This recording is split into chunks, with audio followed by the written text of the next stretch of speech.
Aaron here from the RadBoyz, back at her once again in the garage, working on our newest project, this little 16-inch supercycle. I think this is a 1980 supercycle, but I could be wrong. But judging on the serial number, I believe it to be a 1980. I tore it down earlier. Now I got some parts cleaned up and separated into different piles. So this pile right here is all parts that need to be prepped and painted. We'll come back to those in a minute. This stuff here is all parts that I've already cleaned. It's all chrome stuff that's been cleaned in Varsol and came up really nice. That's all that's been done to it. No polishing, just cleaned in Varsol to get the grease off. And I mean, they all look good so far, so that's a good start to a build considering these parts, you know, bottom bracket, headset, crank parts, stuff like that, stem, seat post. They are some of the most rusty parts on any restoration project. So if you start with this, you're starting off pretty good. Then over here, this is the stuff that I'm not using. So not to say that it's all garbage. I am going to keep the 16-inch rims because they could be useful down the road. The seat is pretty much garbage other than the guts. But I mean, the rails are rusted and the seat itself is ugly piece of crap. So it's pretty much garbage. The kickstand is pretty much garbage because it'll never go on any of my bikes. So it's no good to me. Reflectors are garbage. Seat clamp, these type I never end up using, so it's pretty much garbage. Chain, old and rusty. You can't restore a chain. Well, I mean, I shouldn't say you can't, but I don't think it's really worth it. So it's no good to me. So, and then over here, the last little pile I have is these rusty bits. These are all the brake parts. So I'm gonna soak these in vinegar, and I'm actually gonna kill two birds with one stone in this video, and I'm gonna do a more in-depth tutorial on how to remove rust from anything. Metal. Anything that has rust on it. If it has rust on it, it's metal. Aluminum don't rust. Stainless is not supposed to rust, but there are low-grade stainless coming out of China nowadays that have so many impurities in them that it does rust. So if it's got rust on it, it's a ferrous metal, and that means it's got iron in it, and iron rust. So I got this little bottom of a beer can that I cut off that I'm going to put all these pieces in, and I'm going to soak them in the vinegar. Just do that right now. Fill this up. Here's my vinegar. This is pure white vinegar. It's not clear because it's been used to restore multiple bikes. This also proves that it's still good after restoring multiple bikes. Still does the job. So I'm going to take these parts. Look, I'm throwing this whole brake pad in, rubber and all. Take all these parts. I've already went through these parts and I did a magnet test and I separated anything that was aluminum, because it's not good to put aluminum into the vinegar because the acid in the vinegar, which is actually the ingredient that eats the rust off of metal, it will eat the rust off the metal and it won't hurt the metal, but it will eat aluminum completely. So if you put your parts in this and, you know, after about a half an hour you start noticing small bubbles rising to the surface off one of your parts, that part is being eaten away by the acid. So I suggest removing it immediately. If you leave it in overnight, it could possibly not be there in the morning. So anyways, those are all metal. Like I said, I did a magnet test. I know they're all metal. And this is just pure white vinegar that I'm pouring into that cup. You want them totally submerged. So those are totally submerged, good to go. I did put quite a bit of vinegar in there. I'm just going to sit this over here on my ultrasonic cleaner, and I'm going to leave that overnight. I'm going to check it in 12 hours and see if the pieces are good enough, and if they're not, then I'm going to leave it probably for another 12 hours, or at least to the 18-hour point, and check once again to see if all the rust has come loose. So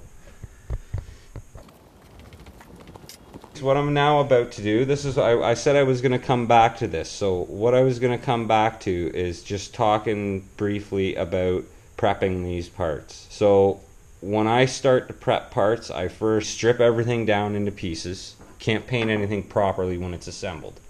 Number one. So strip her down into pieces.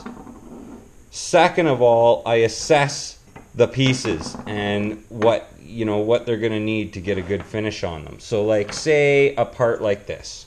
So this part has white paint on it that's got shelf wear, no deep gouges anywhere, just a little rust spot there. That'll wipe right off because this is an aluminum piece and that's just a rust ring on the paint from the bolt that was in that hole. So that'll wipe right off probably.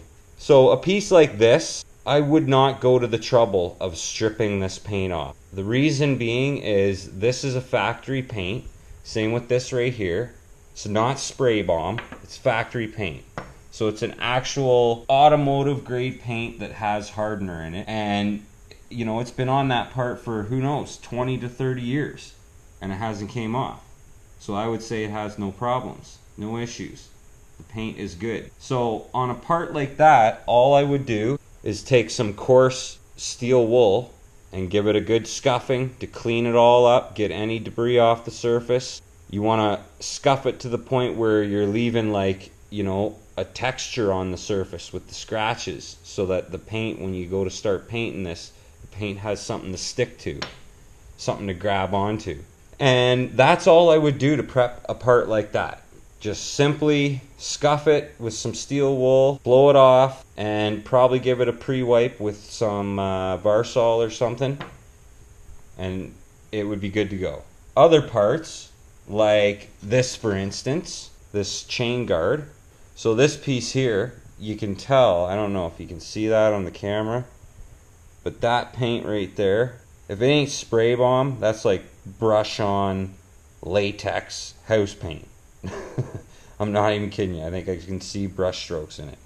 It's so thick, and there's a run actually right there. See that run right there? That run makes me think this is brush on. No, spray wouldn't do that. So anyways, that is some low grade paint, and you cannot simply scuff that and paint over top of it, because that paint would cause your new paint to come off. So that's got to come off. With a part like this, what I do is I chemically strip or sandblast the part clean, so that there's no paint, no chips, no gouges, nothing. It just ends up being a nice clean metal part again. Same with these appear to be spray bombed. Spray bomb's no good. I never use spray bomb. I highly recommend no one use spray bomb. So that part needs to be stripped as well. The brakes, the calipers here appear to be factory paint, but there's a lot of little chips and stuff in them, so I'm going to try to strip those down too, because they're pretty rough, and I want the finish to look nice on them, so they're going to be stripped. The frame,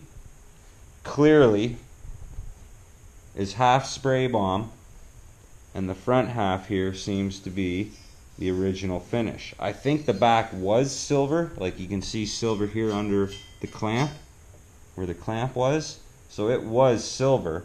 It just must have been beat up and rough, and someone thought, hey, I can clean this up by brushing on or spraying on some ass low quality paint. So that needs to be stripped off, because again, you can't paint over top of that. Also, the decals on the frame have to come off. And then lastly, these two pieces here, they're again like the clamps. They're a factory paint, good quality, no chips, no gouges. All they need is a scuff, and they're good to go to be painted. These pieces here, I will separate into a pile just to be hit with the steel wool, and they're good to go. These pieces here all need to be chemically stripped, as well as this. Most people wouldn't try to save that, but I'm going to make that brand new. 24 hours later.